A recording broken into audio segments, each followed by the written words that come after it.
Good morning, Knicks Nation. Today is Monday. It is the 23rd day of August 2021. I hope you're COVID free today. I hope you're feeling good. I hope you're healthy. I hope your family, in terms of health, also are healthy, and that the needs of you and your family in terms of food and shelter and clothing are being met. Blessings upon those that work in the healthcare field, trying to save lives, and those that pick up garbage for us to keep our places clean. Blessings upon those that make deliveries for us for our convenience. Double blessings on those trying to deliver babies, boys and girls, children, teenagers, and adults from prostitution, child prostitution, pornography, child pornography, sex slave operations, human trafficking, child molestation, pedophilia, and double curses on all that participate in these heinous acts, including celebrities, politicians, and the dirtbag next door. Finally, blessings upon those that are trying to help the homeless. 600,000 people, men, women, children, families on the streets right now in the United States of America. Millions around the world, including places like Haiti and the Philippines, with no place to stay, and some not knowing where the next meal is coming from, and including families all over this planet. Blessings upon those people and upon those trying to help. Theirs is the kingdom. So, over the weekend, I noticed that the New York Knicks schedule came out. I also noticed some articles implying that the Knicks had some sort of favorable schedule. I want to just say a couple things. Now, those of us in Knicks Nation understand more than people outside of Knicks Nation the hate for Knicks Nation, the hate for the Knicks in the media. Somebody might ask, well, why does the media hate the Knicks? Let's explain it very quickly, very easily. I've done it before, but I just want, for those of you that are new to my channel or new to this information, let me just tell you why. The amount of people that make up the New York market is probably the biggest market in the United States.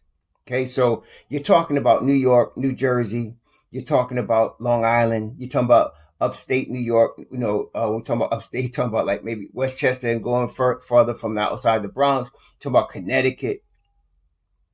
You have, and then you're talking about even places in Pennsylvania. Okay, you have millions, tens of millions of people. That's just in the metropolitan New York area. That's not including people like myself, which is also in the millions. I live in the DC area, and there are people all over the United States. And then I'm talking people all over the world that are Knicks fans. So it's a huge market. So if you're on a platform like an ESPN or a radio platform or any platform you want to talk about sports, and it's particularly talking about professional basketball, you want to get as many people coming. We know on YouTube people want clicks, right? So you want the advertisers are going to pay you based on how much attention you're getting. And so what the media does is bring negative attention to the Knicks. Now, admittedly, over the last 20 years, the Knicks have given them plenty of fodder for that. Okay.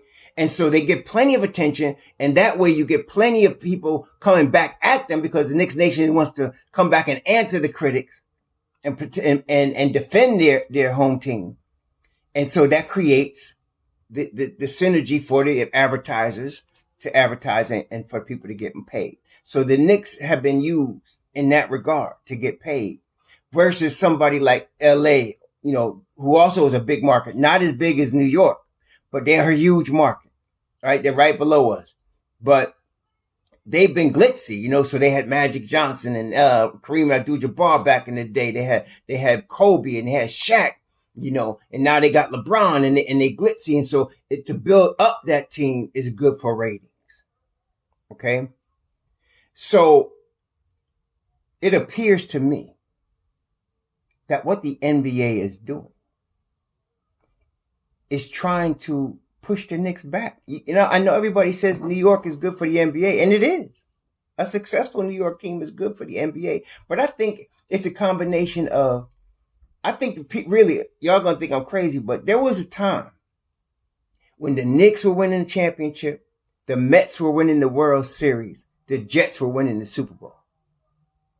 Okay? And all of those teams didn't win the championship every year, but they were good, really good.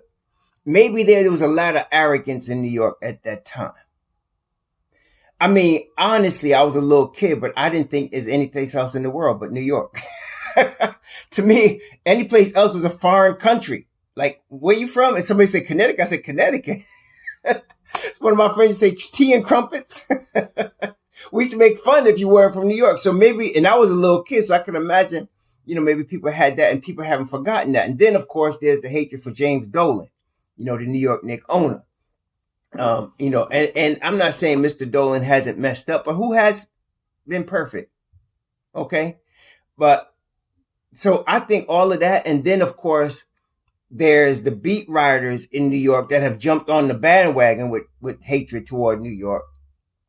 And that also adds fuel to the fire. And then sometimes I know with certain, like the Daily News, Mr. Dolan wasn't even letting them come in for a minute because he just didn't want to hear what they had to say because they were always writing negative. Some of those writers are still around.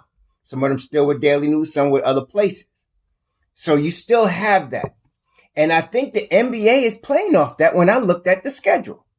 Now, let me just go over some things. I just, like I said, I'm just a natural analyst. I analyze things. And I just analyzed the schedule, just looking at it real quick. I didn't do any research except just look at the schedule and analyze it. So let me tell you what I found. For the Knicks, there are 3 back-to-backs. That's 6 games back-to-back, 3 back-to-backs in November. There's 2 in December, 2 in January, 1 in February, 3 back-to-backs in March, which is a critical time in NBA when you're jockeying for that playoff position, and then 1 in April. Total of 12 back-to-backs. Now, I'm sure they're not the only team that got that, but they got 12 back-to-backs. Okay? And they sometimes against some difficult teams. But the thing is the way they set up the home and the road play. So between November 27th, around Thanksgiving, and December 10th, 5 of the 7 games for New York are on the road. 5 of 7 on the road. Between December 28th and January 2nd, they got 4 consecutive games on the road. Between January 24th and February 2nd, they play 8 out of 10 games on the road. And then in March where they have 3 back-to-backs, between March the 2nd and March the 13th, they play 7 straight games on the road. Now that's a tough schedule. I don't even care who they playing. That's a tough schedule.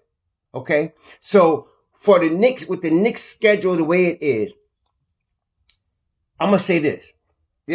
I want to look at it, how it could benefit the Knicks. Now obviously it's going to be difficult to be playing 5 of 7 on the road, 4 on the road straight, 8 of 10 on the road, 7 straight on the road, 12 back-to-backs, including 5 back-to-backs between November and December. That's the beginning of the season. You got 5 back-to-backs. Okay. So on the positive note, this is going to give a guy like a Deuce McBride opportunity to play, which we're going to need that. Okay. We're going to need that. There is no way in hell you're going to have Kemba Walker and Derrick Rose playing 12 back-to-backs, 5 in the first, basically first 3 months of the season, 5 back-to-back. And then you starting off where you have a 5 or 7 game road trip, a 4 straight game road trip. You're going to have to give them, some rest. You're going to have to. So Deuce is going to get some time, and I believe he's going to be ready. All right. It also gives the Knicks, first of all, coming into the second season, what a lot of people, again, are discounting, which I'm not discounting because it works for every team. Continuity is extremely important. So now you're bringing in your Julius Randles, your Alec Burks, your Derrick Rose, your Taj Gibsons, your Mitchell Robinsons, your RJ Barretts. Okay. You're bringing back your Obi Toppins, your Emmanuel Quickleys for a second season with Tom Thibodeau. Okay. And so they know exactly what to expect. He is not going to let that whip rest. He's not going to do that. He's Tom Thibodeau. So he's going to be expecting you to come into camp in shape. See, some players in the NBA, some teams, some coaches start trying to get their players in shape in training camp. Tom Thibodeau expects you to come to training camp in shape. Training camp is just to further work together. Not only just on conditioning, but on strategy, plays, defensive schemes, so on and so forth. He's expecting you to come to camp in shape. And he looks at that stuff. He watches it. You can see from last year, he went visiting players. He's looking to see, are you in shape or not? Are you getting in shape? Are you getting ready? Are you taking this seriously? Do you understand what this means? This is an 82-game season this year. So that's good because they're all going to have that expectation and building off of the camaraderie. They had a really good camaraderie last year where everybody was supporting each other. Julius was mentoring Obi. Derrick Rose was mentoring IQ. And you're going to have more of that with Deuce McBride. Now you got a Kemba Walker. So it's going to build off of that synergy and that camaraderie coming into training camp. Very important. The conditioning is going to be very important. We're very deep at every position. Some people, I don't understand. I get a lot of email with people like, I'm still concerned. What? Some people are going to worry about everything. Look, we're deep at every position. So we can have injuries and still be okay. From any position. You name it.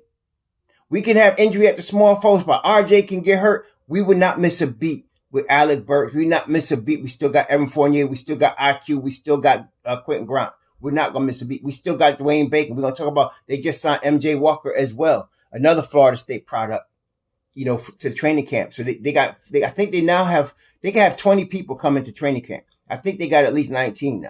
I mean, with MJ Walker. They had 18 before. Now they bring MJ Walker in there. But we're deep at every position. You can have a 2-guard go down. You can have Evan Fournier go down. We got IQ, we got Burks, we got Grimes. You still good. You can have Kemba Walker go down. You still got Derrick Rose. You still got IQ. You still got Deuce McBride. You can get Randall go down. You still got Obi Top. You still got Taj. Okay?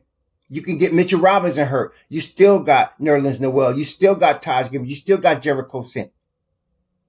We in good shape. Okay. The key though is that the Knicks have to know the system and be able to work it.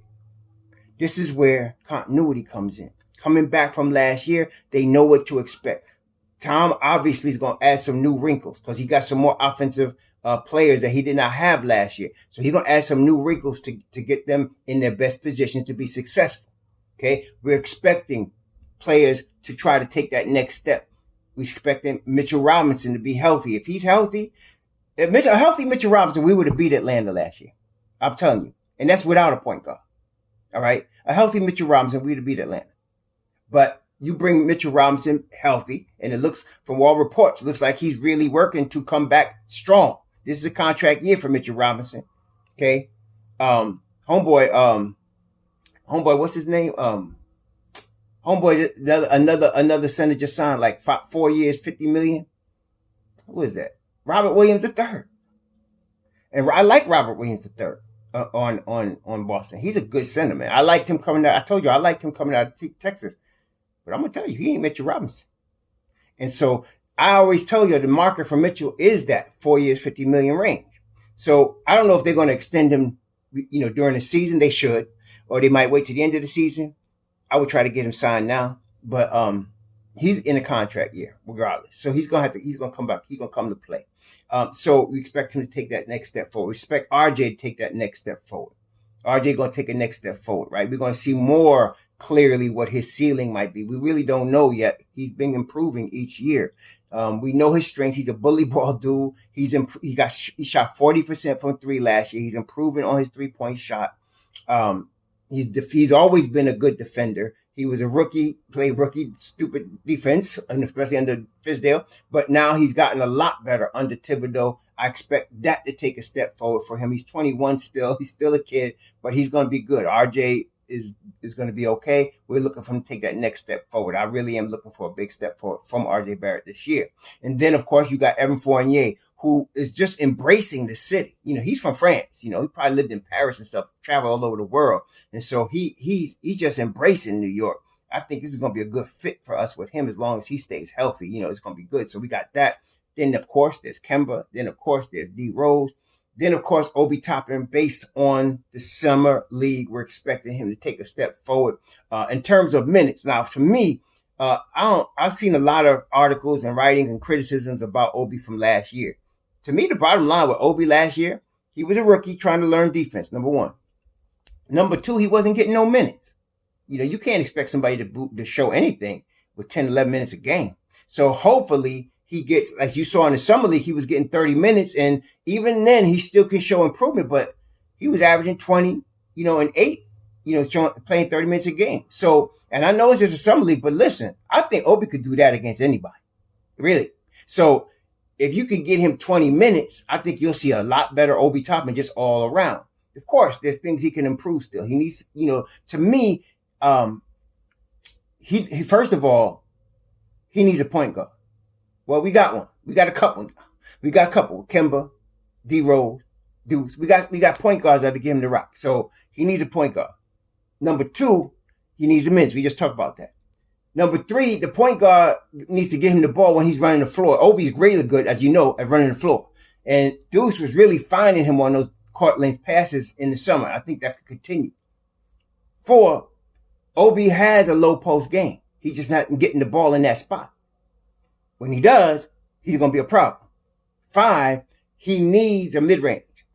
I mean, he's shooting the 3 okay. He's shooting it okay now. He was bad last year, but I think he was rushing his shot a lot.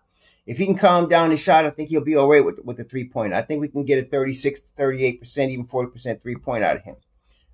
Mid-range, though, when he goes to the hole, he goes with force.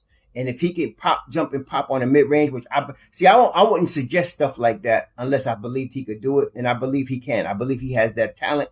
He can get that mid-range game going. He is a lot like Amari Stoudemire. He really is. Just the way he runs, the way he looks, the way his game is. He's a lot like Stat. And so, if he can get a game like that, we'd be in good shape.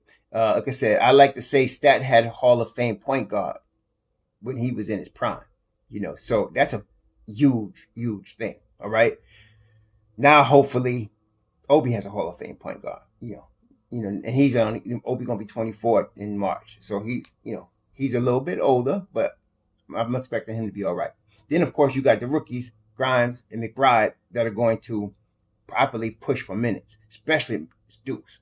With that defense that Deuce plays, off the dribble game, the 3-point shot, I mean, he's going to push for minutes. So, I think we'll be in good shape. It's really important that they come in good shape physically and that they learn the system. And I think of everybody I name, I don't think anybody's going to have a problem putting in the effort and time to learn Thibodeau's system, to learn what know what he's expecting from an offensive and defensive standpoint, and then a game plan. So it's going to be rough. It's not an easy schedule. Don't let nobody fool you. This ain't no easy schedule.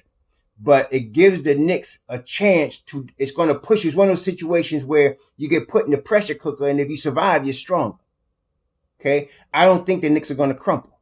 Okay? So they're getting put in the pressure cooker here. This is not an easy schedule. So you're talking about, like I said, you got at least 4 instances. And there's others where there were 3 straight or 2 straight home away games, but I ain't going into them. I'm talking about the long away schedule, 5 of 7, 4 straight, 8 of 10, 7 at critical times. Okay, so 12 back-to-backs. This is not going to be easy, but we have the continuity. This is where continuity comes in, like I said. So, and it didn't even matter to me who they were playing. And the reason I said that, like, obviously, when you're playing LA Lakers or Clippers, right, or Indiana Pacers, it's going to be a much more hyped game than when you're playing, say, Orlando Magic, right, or Houston that are rebuilding, right? But one thing that the last couple of seasons, last couple of seasons has really shown that there's a lot more parity in the NBA now. Especially, this is amazing, especially since in the era of, people teaming up to become big threes, and stacking their teams like LA Lakers did this year. But it's a lot more parity this year. So you had the Phoenix Suns and Milwaukee Bucks in the finals. You had a Miami Heat making a finals run the year before. You got Utah, you got Denver, you got, then of course now you still got teams like Philly, and you still got a Miami coming, and you got Brooklyn, who is another super team put together. But nobody's guaranteed. I know people like to automatically without, and I don't like people that just blurt out stuff on them. To our media, they just blurt out, "Oh, Brooklyn's the team to beat," just because of the roster. You got to go play the games. Okay, the games are won on the court, and I'm not saying Brooklyn ain't gonna be good in terms of winning a lot of games, but them cats, I'm trying to tell you, Harden and Kyrie are not reliable in terms of health. They're just not reliable. And when you have three guys that take up, those three guys probably take up, I'm going to be conservative and say they take up $100 million of your $120 or $116 million cap. And so you're playing with a lot of young guys. You're playing with a lot of minimum guys. Look, they could collapse. They could. And LA, I mean, nobody wants to sleep on the old dogs, but they are old dogs. That's all they got. They got old dogs on their team. And so they could win, but they may not. They may die by the time it's, falter, put it back, that's better. I won't say die. Falter by the time they get to the playoff. So, and then of course they could get hurt. Anthony Davis is like a walking injury, man. I mean, he really is. So, there's that.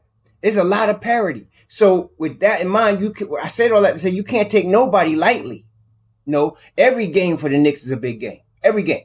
I'm not just, it is. Every game is important. From game 1 against Boston and on October 20th to the last game against Toronto on April 10th. They're all important. Okay, there's no light game here. You can't take nothing for granted. I've learned a long time ago, don't try to count wins and losses against each team because you never know what's going to happen. But I'm going to say this, the Knicks are going to win at least 50 games this year. I know people think I'm crazy, but then again, I said last year they were going to win over, I said plus 35. I think I said that, 35, 37. Some of y'all can check me on that. And people were saying 20, 18. Some people were talking about, the Knicks not going to win 20 games. Talking with some sort of authority as if they could have a crystal ball or something. Look, the Knicks winning 50 games this year. It's that time. Unless injuries just decimate them. And it's going to have to be a lot of injuries. But they winning 50. And what am I saying when I say that? They're going to get good, man. They're going to get really good because this is not an easy schedule. So they come through this season with 50 wins. We not only here, y'all better watch out. They better watch out. The Knicks are dangerous. The Knicks will be dangerous. So I'm excited. I'm excited for what this team is going to do, even with this whack schedule they gave us with all these road games in a row and back-to-backs and all that.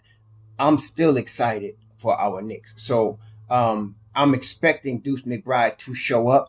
Quentin Grimes, he's going to be a man too, but he's going to need a little bit more time because of who he's playing behind. Remember, Kevin Knox is still here, and he's going to be fighting for minutes. Okay, he's not going to just roll over. So let's see what happens. And then you still got, of course, Evan Fournier. You still got IQ. You still got Alec Burks. You still got RJ. Now you added Dwayne Bacon and MJ Walker on top of it. Now one of them, Bacon or Walker, are going to the G League. I don't think it's going to be Bacon. I think it's going to be Walker. But then again, you got Amir Sims. I don't know. So this is going to be tough. And I'm sorry for your Luka Vildoza fans. You notice I haven't mentioned him because I don't expect him to be around. Okay, I don't expect him to be around. I'm just telling you, because it's just too much. This is serious, man. Training camp is dog eat dog. So here we go. So I'm expecting 50 wins out of this New York Knicks team. Market is now August 23rd, 2021. I'm calling it 50, plus 50 or above. I'm expecting for the Knicks this year. Y'all think I'm crazy? Go ahead and think that. But they're gonna be in good shape this year. The NBA is going to be put on notice. We here. Y'all have a good Monday. Be safe out there. Shalom.